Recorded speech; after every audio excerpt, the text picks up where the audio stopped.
தாத்தா என்ன அப்படி யோசிச்சுன்னுக்கிறீங்களோ?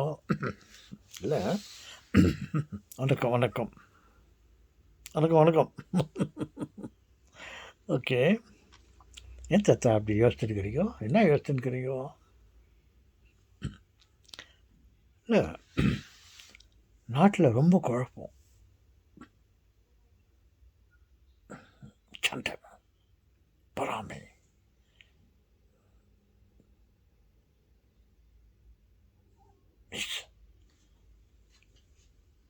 இதுக்கெல்லாம் என்ன காரணம் அப்படின்ட்டு நான் யோசிச்சுருக்கிறேன்.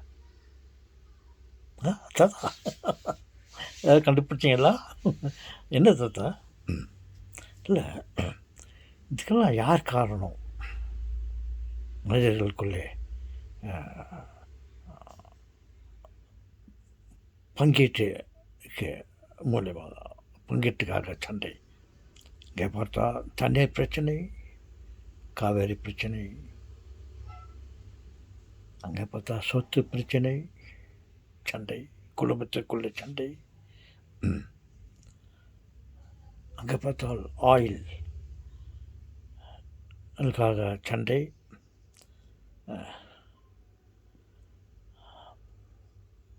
அப்படி என்றால் இதுக்கெல்லாம் யார் காரணம் என்றால் நான் நினைக்கிறேன். சொல்லுங்கள் தாத்தா, நீங்கள் நினைக்கிறது ரொம்ப கரெக்டு தான் தாத்தா. நீங்கள் சொல்லுங்கள் தாத்தா, என்ன யோசிச்சிங்கண்ணா? இல்லை, இதுக்கெல்லாம் யார் காரணம்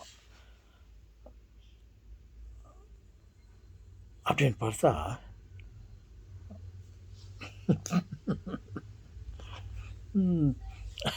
திருப்பம் அவரை சும்மா யார் தாத்தா நீங்கள் அவருன்ட்டு அவரை எடுத்து வாயில் போட்டுக்கிறீங்களோ?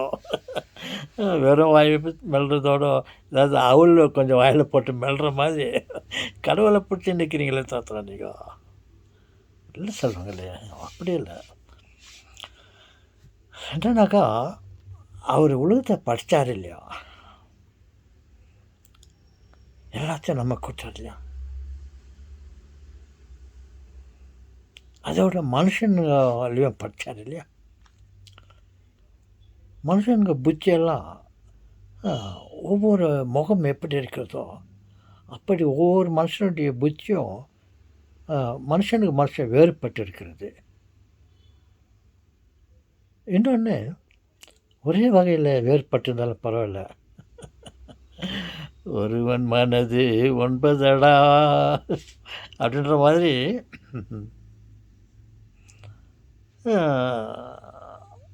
மனுஷனுக்கு புத்தி குரங்கு பூச்சி மாதிரி மாறிட்டே இருக்கும். ஒரு நிலையான புத்தி இல்லை. மிருகங்களுக்கு எப்படியோ தெரில, ஆனால் அப்படி இருக்காது என்று நான் நினைக்கிறேன். சரி தாத்தா, இது இங்கே என்ன நினைக்கிறீங்க தாத்தா? பாருங்கள், கடவுள் உலகத்தில் இருக்கிற அனைத்தையும் நமக்காக படைத்தார். அனைத்தையும் அவரவர்களுக்கு தனிப்பட்ட முறையில் கொடுத்துட்டு இருக்கணும். எல்லாவற்றையும் தனிப்பட்ட முறையில் கொடுத்துட்டு இருந்தால் அவங்களுக்கு கடவுள் கொடுத்ததை சந்தோஷமாக அனுபவிச்சிருப்பாங்க. இவர் மொத்தமாக கொடுத்துட்டு எல்லாம் உங்களுக்காக பண்ணுதுனாக்கா ஒருத்தர் பிச்சுக்கிறான். இது எனக்குடா, அது உனக்கே இல்லைடா, இந்த தண்ணி எங்கள் ஊர் பக்கமாக போகுது, அந்த தண்ணி எனக்கு தான். உங்கள் ஊர் பக்கம் போனாக்கா உங்களுது, இது எங்கள் ஊர் பக்கம் போகுது. ஆயில் எங்கள் ஊர் நாட்டில் ஆயில் கிடைக்குது, அது எங்களுக்கு சொந்தம். கப்பலெல்லாம் என்னுடைய நாட்டு பக்கமாக போகுது, நீங்கள் போகக்கூடாது. அதுக்கு போனோன்னாக்கா அதுக்கு அதிகபட்சமாக நீங்கள் ஏதாவது எங்களுக்கு வரி கொடுத்துட்டு போகணும். இப்படின்னு அவங்கவுங்க சொந்தம் கொண்டாடிக்கிறாங்க. அந்த சொந்த கொண்டாடுற பூஜையவே விட்டுட்டு எல்லாருக்கும் பொதுவாக எல்லோரும் அதை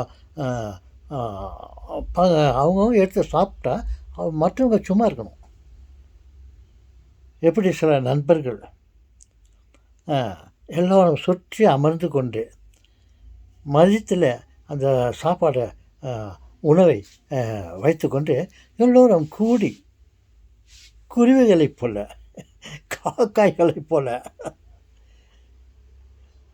நமது நண்பர்கள் ஒரே பிளேட்டில் இருந்து எல்லோரும் அள்ளி அள்ளி சாப்பிட்றாங்க.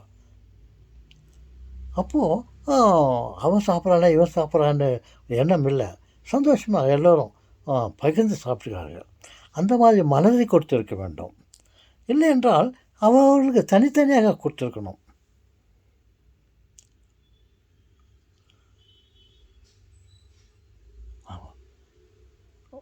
வாய் வேறு வயிறு வேறு என்னவோ சொல்கிறாங்களே, தாய் வேறு பிள்ளை வேறு அப்படின்னு இல்லாமல் இல்லை தனிப்பட்ட முறையில் கொடுத்துட்டாருன்னா அவங்கவுங்க தனிப்பட்ட முறையில் அனுபவித்து கொண்டு சந்தோஷமாக இருப்பார்கள்.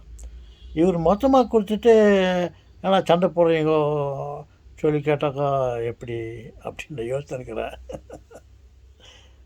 அதை அவர் கொடுத்துக்கலாம். இல்லைனாக்கா எல்லோரும் அவங்கவுங்க உலகத்தில் இருக்கிறதெல்லாம் அவங்கவுங்க அனுபவிச்சிருந்தாக்கா மற்றவங்க கவலைப்பட மாட்டாங்க. அவங்கவுங்க அனுப்பிக்கிறாங்க. இது நான் அனுப்பிக்கிறேன், அது அவன் அனுப்பிக்கிறான். எப்படி ஒரு பிளேட் சோத்தில் எடுத்து 9 பேர் அள்ளி அள்ளி சாப்பிட்டு சந்தோஷமாக கை கழுவுறாங்க. எப்படி அங்கே எரிஞ்சிருக்கிற உணவை காக்காய் கூட்டம் எல்லோரும் அதை கொச்சி கொச்சி சாப்பிட்டுட்டு போதுங்க, அவங்களுக்குள்ள பிரச்சனை இல்லை. அந்த மாதிரி ஒரு நிலைமையை உருப்படுத்தாமல் மொத்தமாக கொடுத்துவிட்டு அவரே வருத்தப்பட்டு கொண்டிருக்கிறார். நாட்டுக்குள்ளே பிரச்சனை சண்டை போட்டுக்கிறாங்கோ அப்படின்னு பண்ணது அவர் தப்பாது அப்படின்னு யோசிச்சுருக்கிறேன். தாத்தா நாங்கள் ஒன்றும் சொல்கிற மாதிரி இல்லை தாத்தா, நீ உண்டு உங்கள் அப்பா கடவுள் உண்டு தாத்தா எப்படின்னா சொல்லிங்க தாத்தா. ஜஸ்ட்டு நான் நினைக்கிறேன் கடவுள் எல்லாருக்கும் தனிப்பட்ட முறையில் அவங்கவுங்களுக்கு கொடுத்துட்ருக்கணும். இல்லை நாங்கள் ஒன்றா இருக்கிறது எல்லோரும் அவங்கவுங்க அனுபவிக்கும் போது மற்றவங்க சும்மா இருக்கணும். அந்த மாதிரி நிலைமை ஏற்பட்டிருந்தால் நமக்குள்ளே சண்டை இருக்காது, நாடு வளரும், சந்தோஷமாக இருப்பார்கள், ஒருத்தருக்கு ஒருத்தர் அன்பை பரிமாறிக்கொள்வார்கள். பாருங்கள், மொத்தமாக கொடுத்துட்டு எல்லாம் நீங்கள் சாப்பிடுங்கன்னு சொல்லிட்டாக்கா இந்த மாதிரி தான் அன்புக்கு அங்கே இடம் இல்லை, அம்புக்கு தான் சண்டை இடங்குது. அம்பு டும் துப்பாக்கி டவை. ஓகே சொல்லுங்களே, தாத்தா சொல்கிறத தப்பாக நினச்சிக்காதீங்க. நான் என்ன சொல்கிறேன், அவர் கொடுத்தது எல்லாருக்கும் தனிப்பட்ட முறையில் ஒவ்வொருத்தருக்கும் கொடுத்துட்டுக்கணும். இல்லைன்னா மொத்தமாக கொடுத்துட்டு பிறகு அவங்கவுங்க அனுபவிக்கும் போது மற்றவங்க அதை பற்றி கவலைப்படாத இருக்கிற மாதிரி ஒரு மைண்டை மனசை கொடுத்துட்டு இருந்தாக்கா இந்த பிரச்சனையே இல்லை அப்படின்னு நினைக்கிறேன். ஓகே, இன்னும் அதிகமாக பேசினா ஆண்டவனுக்கு ஏதாவது எங்கன்னா ஏதாவது ஒரு ஆங்கிளில் என் மேலே தப்பு கண்டுபிடிச்சிட்டு போகிறாரு.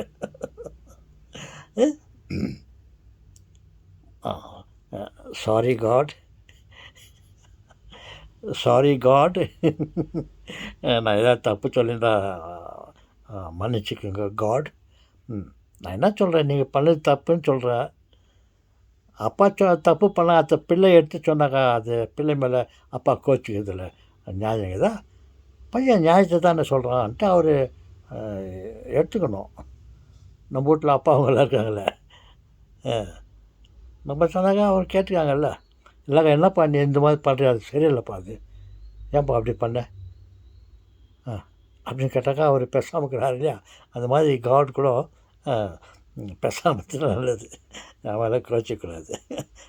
அவர் என் மேலே கோச்சிக்கிறாக்கா நான் அவர் மேலே கோச்சிக்கிறேன், அப்புறம் நம்ம 2 பேருக்கு டுமையர். ஓகே.